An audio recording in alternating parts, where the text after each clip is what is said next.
Baby dolls, I made this picture for you so you can see the technology adoption cycle and how it relates to Bitcoin. And I've plotted out different characters who have come along its life cycle so we can analyze, are we early or are we late?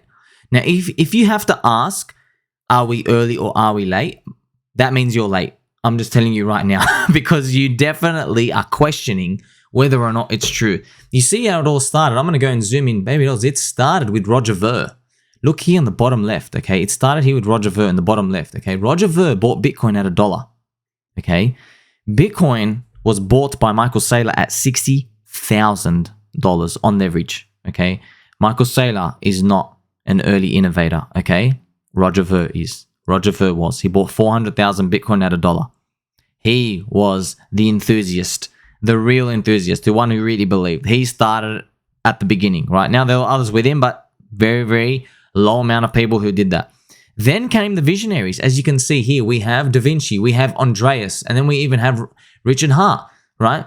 Richard Hart and Da Vinci bought Bitcoin at $32, okay? And then they were called visionaries. They mined Bitcoin. They were using it. Andreas even went around the world talking about it, onboarding people. They were the level 2 early market participants, okay? So Roger Ver gets a bite at $1. Now these guys are in the $30 to $90 mark, okay? Then comes number 3. John McAfee, rest in peace. There is also Tim Draper.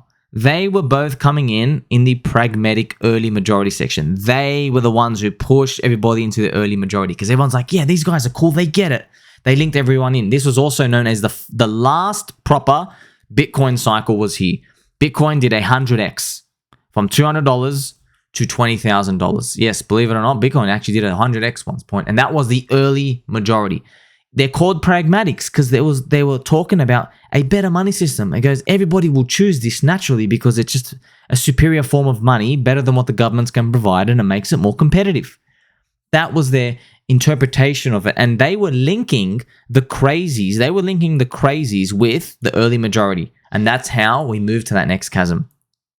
Then Michael Saylor comes in, okay? Michael Saylor comes in thinking he's super early, but he's not. He's actually late majority in the conservative. If you've noticed this, Michael Saylor has no passion for governments doing the wrong thing or anything like that. If you go watch interviews by Mr. Roger Ver is like, hey, governments, leave our rights alone. The free market will figure everything out. He's very libertarian, okay?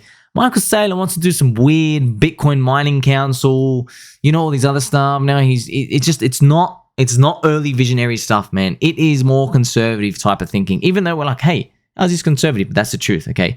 We're entering the mainstream market. Laser eyes and Twitter and making it cool, mainstream market. Then Elon Musk comes in, okay? Stops building his rockets to Mars, comes and shills the top as the most popular person. And surprise, surprise, we have the conservative part put in now, okay? And then finally, the very, very, very end. Now we have Peter Schiff. The price of Bitcoin is like 27 or 30K. Peter Schiff heard about it at $8 to $12, okay? I'm not making this up. He literally heard about it with Da Vinci, Andreas, and Richard Hart. But he did not act. So now he is a laggard. He was skeptical. So he didn't act. These 3 guys did. They made the 10,000 X's, okay? Now Peter Schiff's doing these like NFT, gold use case, woo! The final piece of the puzzle is the Bitcoin spot ETF here. They are the ultimate form of laggards. It's the very, very, very end. You're not going to hear this from the Bitcoin maxis because, of course, they can't peddle this narrative. They're like, no way. Their whole idea is to tell you that you're still early, you're still early, you're still early. That's what they want to tell everybody. You're still early. You're not early, Habibi Albi. You're not early at all, okay? Roger Ver was early. Roger Ver was seen as an absolute nutter. You're not a nutter if you're in Bitcoin now. It's like, it goes up, goes down, pretty boring. That's what it is right now, okay, friends? So now you have come across this information. I also want you to know, if you've noticed, as we go from the left to the right, the people get older. Roger Ver, and then Da Vinci, Andreas, Richard Hart, they were young, okay? Then you have John McAfee.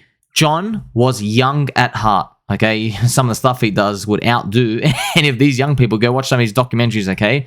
Then you start getting to the oldies, okay?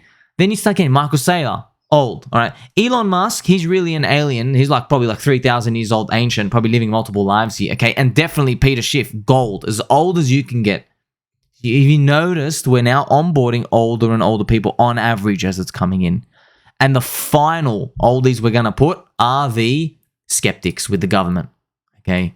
So think about it. Are you early or are you late? Well, I mean, do I really need to say it, friends? How high are we going to go in the next cycle? Doesn't matter. All that matters is where you are positioned for. Because I'll tell you right now, you go talk to any Bitcoin maxi, not a single one of them says a target less than $100,000 for Bitcoin. That's right. The smallest target is like 100K. That to me is telling me there is a big fat giant trap coming. All right. Think about it, friends. Catch you in the next one.